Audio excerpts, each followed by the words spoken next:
So, hi guys! Welcome back to my vlog. So, may nagtatanong sa akin kung paano daw makita yung kanyang pay later sa TikTok. So, ganito yung guys.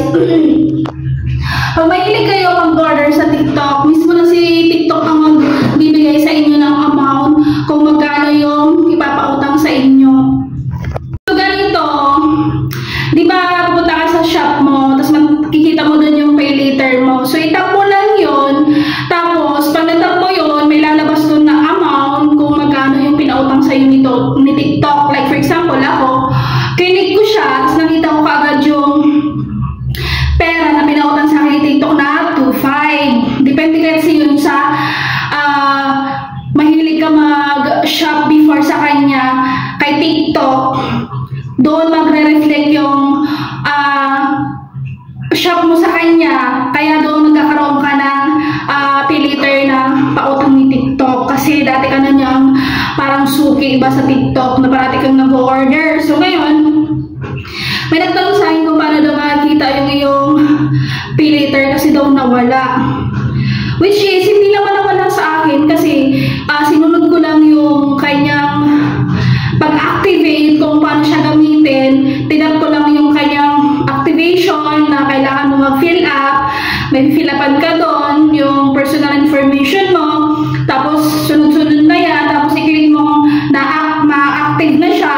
Saka mo siya magagamit as bayad sa iyong TikTok order kung gagamitin mo si pay later. So, ngayon, ang nalo kay pay later kasi di ba, nag-order na ako kay pay later. Minsan, hindi nila ina-approve. Halimbawa, ginamit ko na yung payment method ko na pay later, no? Nag-order na ako worth of 500 plus na items. Sa isang items lang, mababot siya na 500 plus kasama na yung shipping fee tsaka yung tubo ni pay later. So, ngayon, minsan, hindi sila nag-a-approve ng malakihang order na isahan lang. Yun yung naano ko sa aking pay later ha. Kasi mahilig ako mag-TikTok, mahilig ako mag-order, mag-parcel.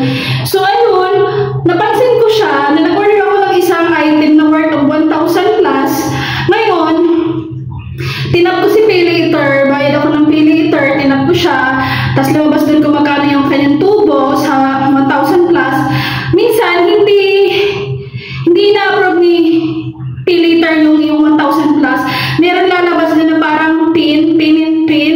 Hindi ko alam kung saan ko makukuha yung payment pin kasi hindi ko alam. Nung pag-fill up ko, wala naman akong nakitang payment pin na sarili ko na kailangan ko pala yun. Which is lumabas lang siya nung yung worth 1,000 plus yung in-order ko na sa pay later. Tapos kailangan mo ilagay yung payment pin doon na 6 na dot. Hindi ko alam kung number yon kasi payment pin siguro number, parang password. Which is wala naman akong inanuhan na payment pin nung ako nag-registered ako kay pay later o nag-activate ako sa kanya. So, ayun, hindi ko alam, hindi ako maka-order. Pero, nakaka-order ako pag maliliit na items lang. For example, 100 plus, 200 plus, nababayaran ni pay later na walang payment pin. Yun yung kaibahan. Maano mo naman siya, mapapansin mo siya na bakit hindi siya automatic na pumupunta agad sa pay later. Nakapag-pili ka na ng items worth of 500, example, or 1,000. Pag tinapos si pay later, lalabas yung doon, kasama na yung shipping fee, kasama na yung tubo ni pay later. Minsan, hindi talaga siya nagdadirect na ma-order na nag-check agad. May lalabas doon ng payment pin. Yun yung kaibahan pag malaki yung order mo sa TikTok. Parang hindi na-aprobahan ng pay later yung worth of 500 plus, 1,000 plus. Ma-approve mo siya, pero kailangan mo siya ng payment pin. Which is hindi ko alam kasi nag-chat pa ako sa nila, parang yung nag-ano sa'yo, assess dun sa tingin ka dun sa may settings, makita mo dun na pwede ka mag-chat sa kanila sa mga tawag nito. Pwede ka dun mag-chat sa kanilang customer service sa settings. Meron doon parang computer yung makikipag-usap sa'yo kung paano mo kukuha si payment pin. Tapos may lalagay doon na susundin mo yon introduction or meron doon na babasahin mo, tapos yun ang pin mo, which is para makuha mo siya.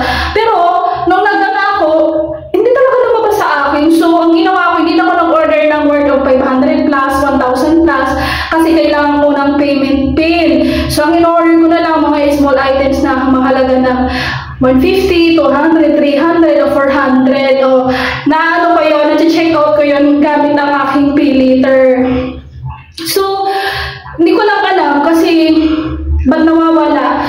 Siguro nawawala pag halimbawa, yun nga, napansin ko yun, nawawala yung si pay later pag halimbawa malaki yung ano mo.